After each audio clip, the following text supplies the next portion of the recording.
سأل سائل بعذاب واقع للكافرين ليس له دافع من الله ذي المعارج تعرج الملائكة والروح إليه في يوم كان مقداره 50,000 سنة تعرج الملائكة والروح إليه في يوم كان مقداره 50,000 سنة فاصبر صبرا جميلا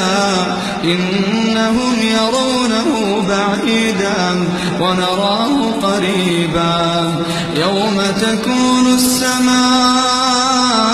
كالمهل وتكون الجبال كالعهن ولا يسأل حميم حميما يبصرونهم يود المجرم لو يفتدي من عذاب يومئذ ببنيه وصاحبته وأخيه وفصيلته التي تؤويه ومن في الأرض جميعا ثم ينجيه كلا إنها لظى نزاعة للشوى تدعو من أدبر وتولى وجمع فأوعى إن الإنسان خلق هلوعا إذا مسه الشر جزوعا وإذا مسه الخير منوعا إلا المصلين الذين هم على صلاتهم دائمون والذين في أموالهم حق معلوم للسائل والمحروم والذين يصدقون بيوم الدين والذين هم من عذاب ربهم مشفقون إن عذاب ربهم غير مأمون والذين هم لفروجهم حافظون إلا على أزواجهم أو ما ملكت أيمانهم فإنهم غير ملومين فمن ابتغى وراء ذلك فأولئك هم العادون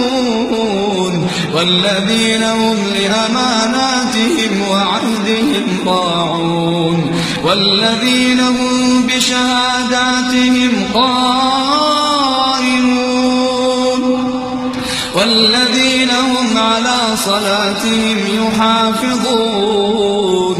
أولئك في جنات